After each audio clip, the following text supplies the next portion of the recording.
Sanibona, phinde ngibingelele nje futhi namhlanje kuleli thuba kulomzuzu ngaleli hora. Sibonga umkhulu wesabekayo, othandekayo, obabazekayo, ingcwele seNkosi yethu Jesu.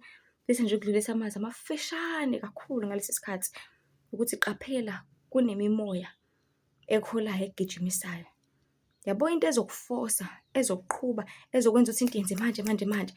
Kusuke kumoya obumnyama loyo, kusuke kuyidimoni lelo. Ngoba amadimoni aya-understand ukuthi le mizimba le akusiyona eyawo. Aya-understand ukuthi angaxosha nanoma yinini. Aya-understand ukuthi awanayo i-authority. So afuna ukuthi ayenze aphuthume into. Kufana nomntwana ozothi uma uyangibona antshontshe ushukela, antshontshe lapha efrijini. Ufuna ukuyenza manje aphuthume. So whatever spirit esizothi yenze lento yenze sheshisa. Kusuke umoya omubi ongcolile obumnyama. Kusuke umoya ongafanelekile osuke ukuhola ukuqhuba. Because isitha siyakuforce ukuthi wenze into because isitha si-desperate bantu kaNkulunkulu ngitshela isimanga. Si-desperate, siyabona ukuthi umhlaba uyagoqa. Siyabona ukuthi nazi ithunya seyifikile. Siyabona ukuthi ayibonaki ukonakala emhlabeni. Awunanga uNkosi yami uKristu ebuya ngempela. Awunanga sebeyasho sebekhipha wonke amaqiniso ami. Uyasaba manje. So ifuna leso spirit sesokuqhuba sithi yenze into, yenze sheshisa ukuthi nokuthi bowazi ukuthi umoya omnyama lo. Ubowazi ukuthi akusiyona umoya kaNkulunkulu. Ubowazi ukuthi ngozowenza into ngeke uzobe comfortable ngayo. Uzokwenza into ubonayo ukuthi hayibo ngizoyisola phela le. Asesheshisa kancane, yenze kancane nje. Sheshisa. Lese uzothi ngisuthi bese kuba nomoya ukuthi hayi taste nento yokuthi. Ilapho sekungena khona imoya engcolile engafanelekile. So ngomnyalezo omfishane nje ngifisa siqonde ngale short snippet ukuthi ungakholwa imoya egijimisayo because iholele kube efeni nasebumnyameni. Iyagijimisa iyakuphuthumisa ukuthi gijima usheshe ufe. Khona uzokwazi ukuthi uqede umsebenzi wayo uzoyifeza intando yayo nenkambo yayo. Kukona konke ngaso sonke isikhathi abantu baNkulunkulu ezinkulu ezimnandi indaba zombuso wezulu zithi abantu phendukani. Nikholwe, nisindise, nibhabhadise. Ngokuphela kwezinto zonke sekufikile kanti ukufa kuseduzane kakhulu. Ezinye inkundla zokuxhumana zikhona uTikTok uLihle Themba, Facebook uLihle Themba Mzobe, Instagram uLihle Themba with I am Mzobe, uYouTube uLihle Themba Mzobe. Nazo uNkulunkulu ezizonda isono yabuthanda ubungcwele. uNkulunkulu ngeke akuphoqelele. Umoya kaNkulunkulu ngeke uzokuphoqelele kodwa uzokuyala utshele la uNkulunkulu lizokhuluma kancane. Bese lobumnyama lizokhuluma kakhulu ngoba lifuna ukuthi kubangele umsindo, lifuna ukuthi lingakunikeza ichoice. Fana noSathane ucreate izinto eziningi enzela ukuthi abantu bengabi na choice noma bebe nokuningi abangakhetha kuko. But uNkulunkulu akacreate ngokuningi, ucreate okukodwa ongumthetho wakhe okuyiqiniso. Amanga maningi kakhulu.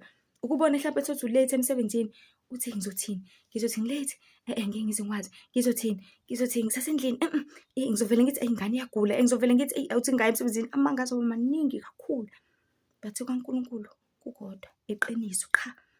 And engikwazi ukuthi iqiniso niyakulazi, iqiniso liyakunikhulula. But amanga ayonibopha nibe setilongweni. Nifanele ukulahlwa kunokusindiswa. Nihlalele ukufa kunokuphila. So bantu baNkulunkulu whatever ezokuqhuba ukuthi wenze ukubi, ukwazi ukuthi kube because so izinto ezonke siyasazi, siyayibona siyayiqonda.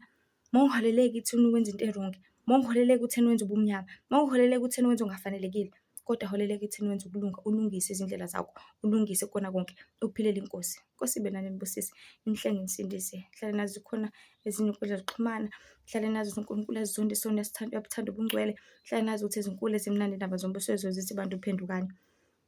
Ngombuso wezulu sisondele, hlenge nisindise usheshe ubhabhadise khona uzothola ukuphila phakade ngoba uyosala ngelinye ilanga.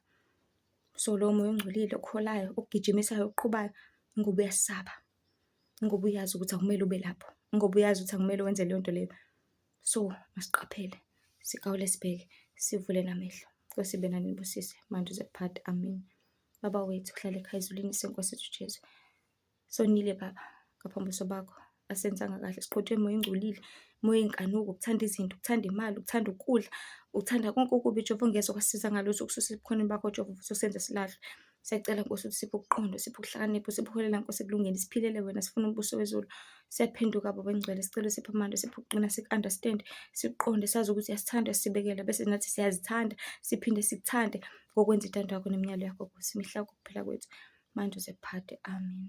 Baba wethu esezulwini, ngicela igama lakho umbuso wakho ufike, intando yakho mayenziwe abantu sezulwini siphe noma lesikhathi semihla ngemihla sithethe lamacala ethu njalo kunasiphathithelela namacala kithi asingenise kulungweni kodwa sisokuba umbuso wakho amandla nokukhweza kuzephathe. Amen.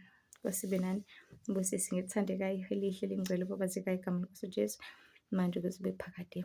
Amen.